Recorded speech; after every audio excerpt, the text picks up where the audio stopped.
Welcome to the Parkland Cares podcast, where we discuss mental health issues with experts in the field. I'm your host, Stacey, Udine, Executive Director of Parkland Cares, a charity that has raised over $500,000 to provide long-term counseling to the survivors of the 2018 mass shooting at Marjory Stoneman Douglas in Parkland, Florida. In today's episode, we're talking to Chira, Cassel and Danielle Sheridan from the Children's Bereavement Center. Hi Chira. Hi, Danielle. Hi. Thanks for having us today. So tell us about the Children's Bereavement and your role as the CEO, Chira. So the Children's Bereavement Center has been around for 21 years, and we offer free grief peer support groups for all ages, starting at age 5 through adult. And we have a family model, so all members of a family come at one time. We also do a lot of training in the community with professionals who support children and families who are grieving. So educators, those who work in healthcare, and those at community agencies. And our groups are always free. We offer our grief support groups in English and Spanish, and they are available every week. We usually meet in person, but now they are virtual. And I have been the CEO for a couple years, but have been with the organization for 3 years now. And what is your mission? So our mission is to empower grieving children and families to adapt to life after loss in a supportive community. And we have, mental health professionals in all of our groups who are overseeing the groups. And what we want to distinguish really is that grief is healthy and normal.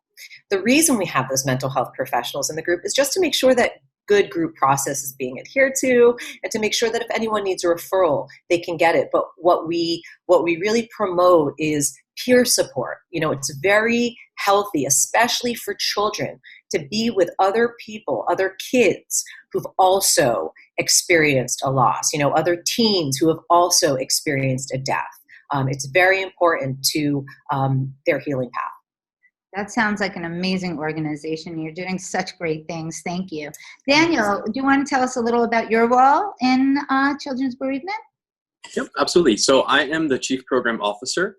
I'm also a licensed psychologist, and my role is overseeing all of the peer support groups that occur in all 3 counties of South Florida in our 10 locations. And I also oversee our training and education, which is a significant portion of our outreach efforts to the community to teach people about grief and how to support grieving children and families. And I also oversee our research. So we collect participant data on how groups are going. We track their grief symptoms, social support, continuing bonds, and positive growth before they start group, and throughout the year to see how they're changing, how they're growing, and very importantly, how we can do better as well to support our participants. So we're constantly evaluating our programming and making it better each year for all of our participants. So living in these unprecedented times that we are today, can you tell us how it's affecting children's bereavement, the counselors, and also your clients as well? So, of course, this impacts the organization in every way, and also the participants. So, I can speak a little bit for the organization that we run our groups. Our 10 locations are housed in mostly schools, and they're in-person groups. And when, the COVID outbreak began, one thing that we really pride ourselves on is that we hope to be a consistent service for grievers. When someone's grieving, they're often going through many changes in their life, and consistency and routine is key. And also, making their grief a priority. And so we knew that with so many changes going on in people's lives because of COVID, with school, with work, with health, that we wanted them to know that we were going to be there every week. So we closed all of our school groups, and just 1 week later, we were online with our groups, did not miss a beat, and have been on. We even increased the amount of service that we have. Usually in the summer, we're only every other week, but now we've decided that all of our groups are weekly throughout the summer and the year. So that, and as far as those who are grieving, participants who were in our groups, many of them, with all of the changes going on, needed to really kind of cling to this support group, really make sure that there was still a place for them to grieve. What's also been challenging is that new grievers, those who've experienced a loss since COVID happened, haven't had many of the healthy rituals that grievers depend on, the hugs, celebrations of life. So people have really needed the groups more because of that. And then there are those who've had a loss, maybe some time ago was their death. And because of the changes, their grief has really kind of resurfaced and become more of, an issue that they needed to address at this moment. So we're finding people coming back to group also, which is very normal. The one other thing I can say for the organization is, of course, for us, all of our training now also is happening online. That's another way that we have to get to the professionals that way. So that's the way we've changed our training. Dan's done an excellent job of changing our research to evaluate what we do online. And then, of course, the other struggles of many other nonprofits, the fundraising. We haven't been able to have our events that we normally do. And so, those are all things that we're kind of piecing together now, but making sure that we keep our participants a priority and our service relevant to their current needs. So I know how hard Children's Bereavement fought to get into the school system here last year or even the year before, right? To really get the organization up and running for the Parkland community. They are opening the school actually to some teachers. And have you looked into possibly coming back into the school here and possibly bringing the program back into in person rather than the telehealth? We really take our role as a support service, we feel a lot of responsibility for our participants. And we know that we work with a particularly vulnerable population. They've already experienced a death, right? If they're in our groups. And so some of the conversations that we had as an organization, are if we really don't feel that it's safe to be in the room, right? And we can't make sure, right? We can't assure that it's going to be safe. We don't want to be the reason why someone else loses another parent or another child, right? We really want to make sure that we protect our participants the best we can. So we've been in our evaluations, and Dan can tell you more about this, we're showing that our online groups are effective. And we know that there are many people who want to go back in person, and we would love to also, but we know that this is a good in-between step for now to keep everyone safe. And, our clinical team also discussed about if you'd be in a room together, we would have to, there's a lot of changes to the program. We wouldn't be able to come together as we do every night for pizza in that way. Participants couldn't cross each other, going into their specific support rooms. And also, people would have to wear masks in the room, which is not the most effective way to do a peer support group. It doesn't allow people to be open with others, and for the facilitators and other participants to really take in what people are expressing the way you can, even when you're doing our peer support groups online in a virtual setting. So we've been weighing the pros and cons, and the minute that we feel like it is safe to go in, we will do it. But while we can't, we will make sure that the service is still around, and we're not going anywhere, and people can always access us. I bet you get less cancellations for sure. Oh yeah, ability is so much easier. They don't have any excuses. No traffic excuse. No traffic, nothing. Daniel, do you want to tell us a little bit about your experience? I know you're in there clinically. How do you deal with stress yourself and with your family and with your clients and bringing it home and kind of what goes on in your life? Mm-hmm. And that's a great point. And it's been an adjustment. I'm human too, so it was an uphill battle in the beginning. It was very hard to adjust to working from home. I live in a studio apartment with my partner, and a dog. So it's been tight quarters, and we've done some couples work together, not, just talking it out, but we make it work. But, I would have to say one of the most important things that anybody can benefit from infancy to 100 years old, is having a steady routine in your life. Particularly when we're grieving, one of the most important things that we always recommend to an infant who's grieving, for an infant, how do you take care of your infant or young child, is make sure they have a routine. Make sure they can have something they can rely on, depend on each day. That for me, I can set my alarm clock to 8 a.m. and I'm going to wake up at 8 a.m. and treat it like a work day. I'm going to get up and shower. I don't have to shower in the morning anymore because I don't have to go to work. My work is right here, but I choose to do that. I treat it like I'm going to work. I keep my dinner time the same time. I keep as much normal as possible, even though we're living in a new normal and everything has sort of upheaved itself. So for anyone, I would say maintain a routine or find a new routine that you can stick to, so you have something to depend on. And take care of yourselves. Have times to unplug. When you're working from home and everything's happening at home, the lines can blur between home life and work life, and you may end up working all day.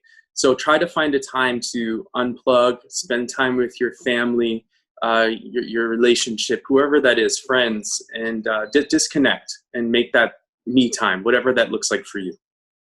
So I know that a lot of the kids going back to school virtually, it's so important that they too keep a routine, a schedule.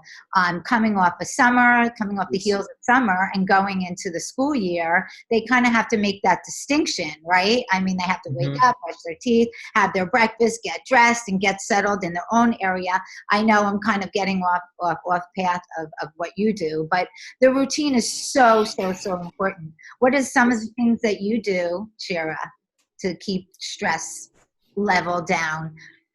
So one thing I do is I try to move my body every day. I really think, if you can find some kind of movement that works for yourself, the benefits it gives your brain and your mood can really be, there's some days where it just helps, it helps just get me going. But there's other days where it is the reason that I smile, right? So it's good to have, in a way, that kind of routine that I can fall back on with movement. And then the other thing, for me definitely has been making sure that I make being social a priority. During this time, people really feel isolated. And, we're more digitally connected than ever. But, are you making time to connect with the people who you see in 3D, right, who are up close, and those who you're connecting online, do you take time to put everything else aside and connect? Right. So I'm going to take it back to the grieving aspect. And so I guess, I don't know who would answer it, Chira or Daniel.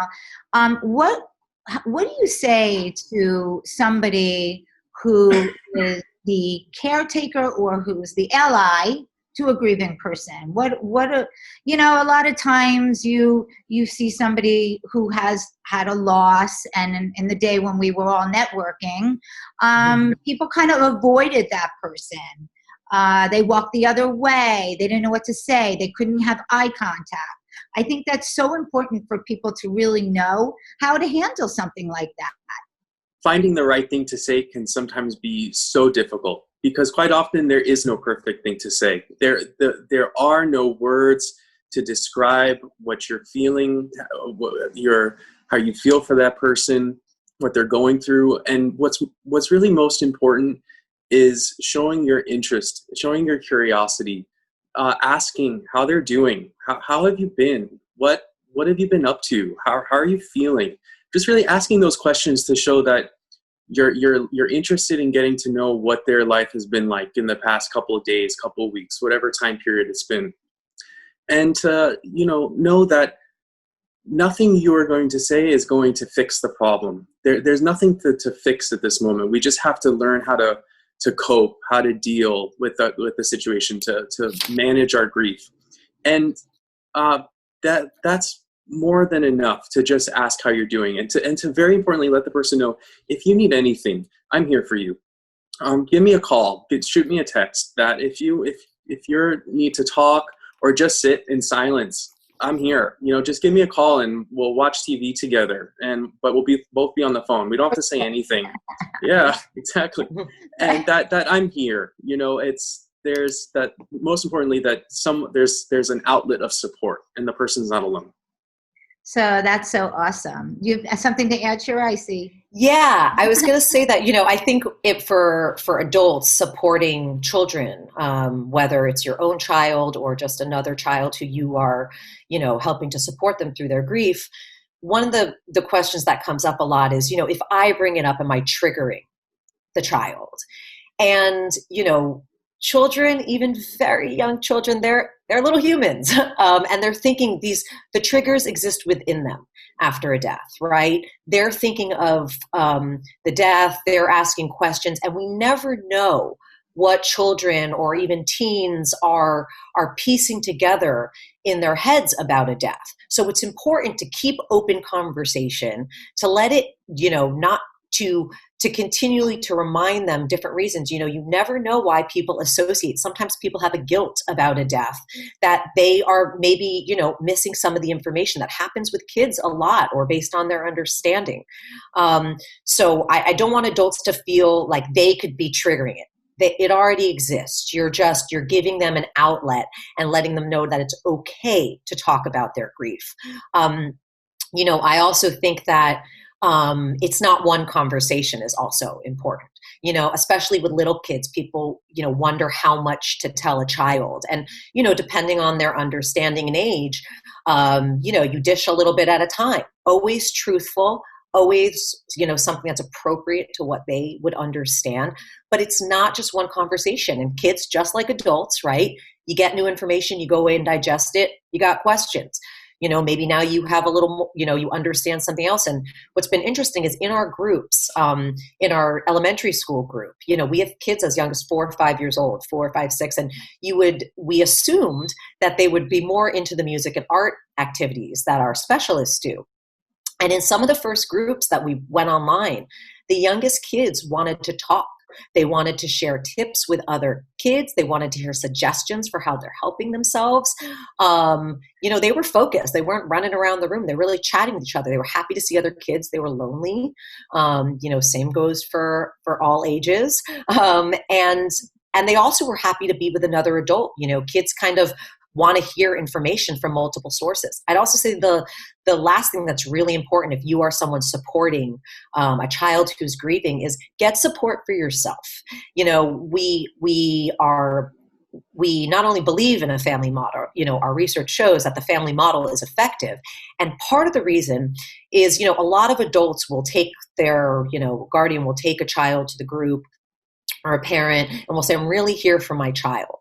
And they're asking the questions and having the conversations about how to support a child, but there's also, how do I support myself? And it's very important that families are speaking the same language. Grief is a shared issue. It's not one person's problem.